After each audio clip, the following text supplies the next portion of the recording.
MMOs had it tough this past year, with many games getting cancelled and shut down.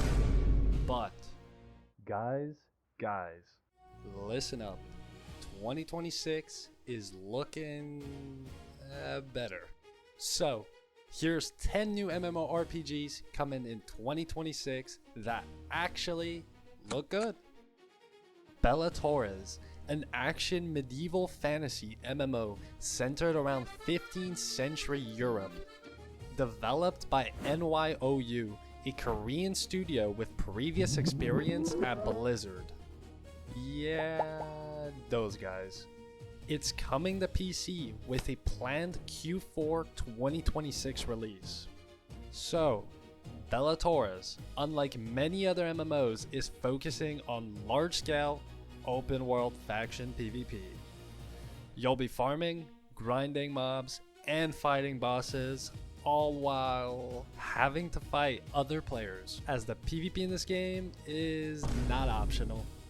The faction system can be compared to games like New World and the Force PvP to Albion, with other similarities being how gear works. All gear will be crafted by players and there won't be any gear drops. This will be centered around its profession system, where everyone contributes to the economy. Now, don't expect any leveling in Bellatores. Instead, your gear will influence your power level and you'll be working on your mastery tree and skills. Like New World, there will not be classes. You equip 2 weapons and that's what defines your role. So, for you guys who hate PvP, this one might not be for you. But for those who dare, keep a close eye on this one. Hey, you. Yeah, you. I'm covering everything MMO, so if you like what you see and you don't want to miss out on what's next, subscribe. And while you're there, like and comments go a long way to get the video out there, so I really appreciate it. And now let's get right back to why you're here. ArcheAge Chronicles. For those of you who are familiar with ArcheAge, you'll be excited for its sequel. An action combat fantasy MMO developed by Korean studio XL Games, who've had a massive internal shift with a new dev team. It's coming to PC and consoles with a planned Q3 2026 release. So, ArcheAge Chronicles is changing many things with its new team. First, it's moving from an old tab target into a quick-pace action combat system. Second, it's no longer only focused on its large-scale PvP. Instead, they're working on smaller groups and solo content. And third, no more land wars, with rich players and bots owning all the territory, leaving new players, well, homeless. Instead, they're giving everyone their own neighborhood, areas where you'll be able to freely build. Now, they're not throwing away PvP, instead they're giving each player more impact. In this massive world, you'll be doing runs, transporting loot to get your money up with the risk of PvP.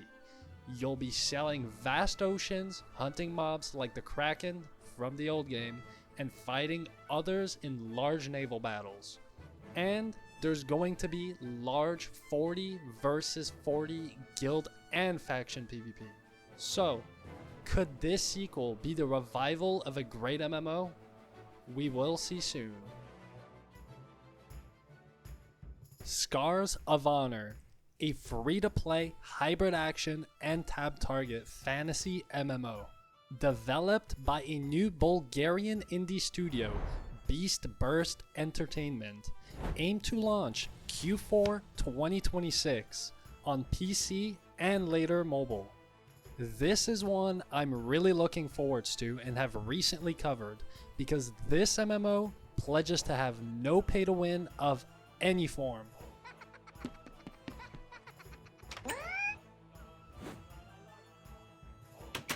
Oh, now, we can't ignore the obvious.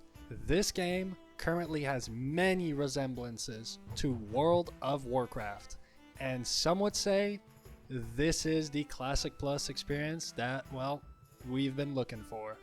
With its two-faction system, UI, stylized graphics, and its class system with races, it becomes apparent that it's heavily inspired by WoW. But the good news is, they say a lot of it is temporary, like the UI, and will be changed by release and have their own identity. To further build its IP, the game is building key differences, with their massive talent system with hundreds of nodes allowing you to build your class as you want, whether you want to be a tanky mage or a DPS healer.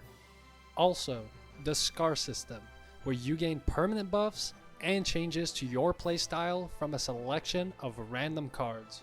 And its procedural dungeons with changing layouts similar to Warframe. Now, the game will focus on its faction PvP with optional open world flagging, and its competitive arena with ranks. It will have gathering, crafting, and everything you can expect from an open world MMO. So, if a good balance of PvP and PvE sparks your interest, you'll have nothing to lose with this game being free to play. And you'll be happy to know there's an upcoming playtest this spring from April 30th to May 11th. So jump in, test it out, and see how it goes. Monsters and Memories, a old school fantasy MMO from a volunteer team, Niche World Cult. They have experienced devs from EverQuest, DC Universe Online, and Mortal Kombat. They plan on releasing on PC into early access June 1st, 2026. If you've been itching for that old school feel with slow progression, chill tab target, and a group focused experience, then hear me out. The team is focused on making this a social experience. This is done by requiring different skill sets and abilities that players cannot do on their own. This is going to have a huge impact on the numerous hours you'll be spending running group, non-instance dungeons, hunting your loot. Now, the real hardcore part is, you will not have any assistance, no maps, quest markers, and your gear will drop on death. That you'll have to retrieve later. You'll have to find your way around using landmarks, and for your quests, speaking to NPCs. Now, they're fully avoiding all microtransactions and any pay to win with a monthly $15 subscription. Unlike those guys.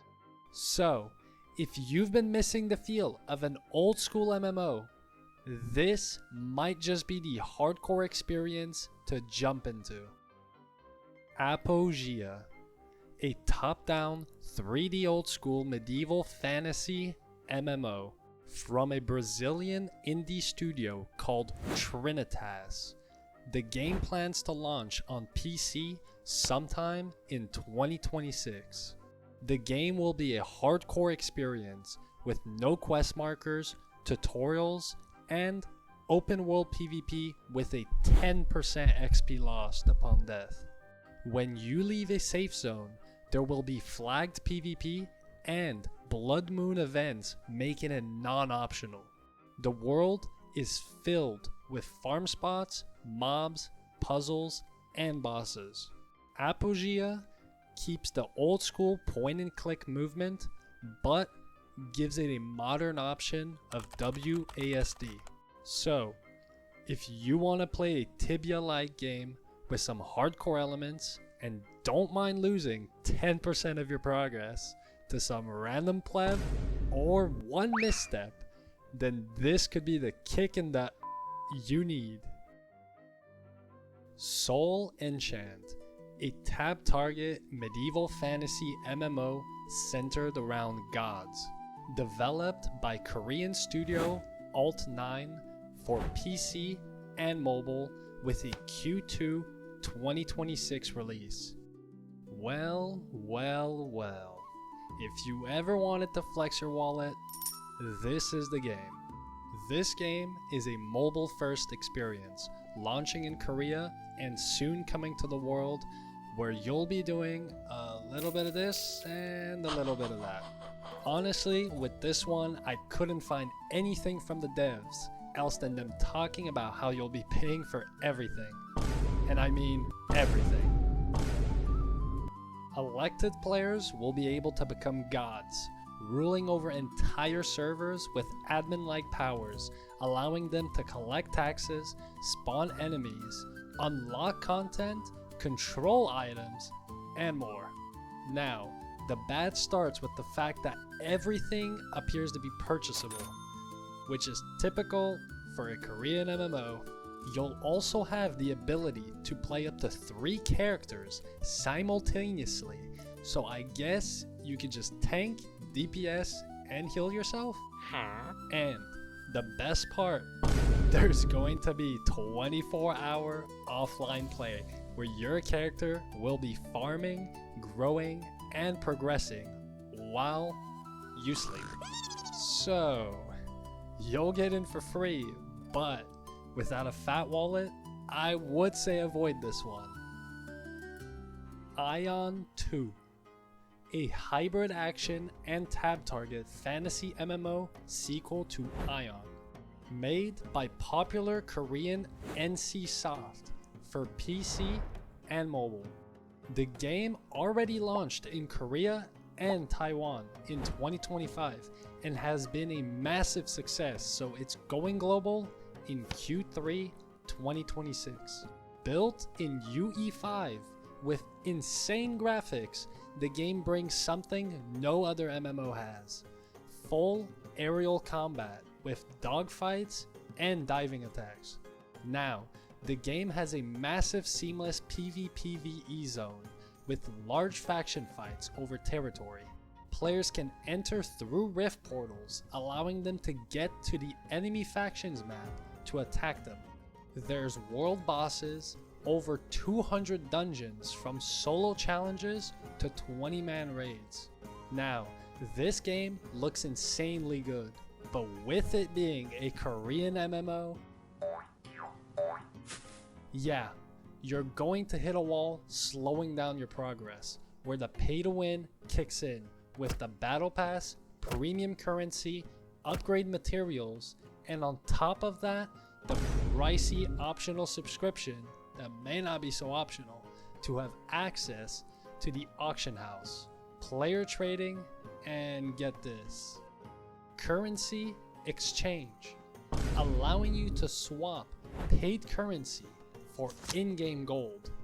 So yeah, I'll say it's going to be worth hopping into, with it being one of the only AAA MMOs coming this year, offering polished gameplay and beautiful graphics that actually run well. I really believe this could be one of the biggest MMOs, but if they keep the same monetization plan as Korea, we are cooked. Drakantos, a top-down 2D fantasy MMO, developed by Wingyong Game Studios, from Brazil for PC and later consoles, with a targeted 2026 launch. This is a pixel art style game with high-speed, grid-based gameplay. Instead of the traditional MMO classes, this game has a hero-based system with 20 plus to pick from. It's going to have 3-man dungeons, scaling in difficulty, and ranked PvP season with normalized stats to avoid unfairness, which I think more MMOs should implement. The devs are against pay to win and are saying the game will only monetize cosmetics. So, with this game being free to play and not as demanding as other MMOs, it's the perfect one to hop into and even play on the side.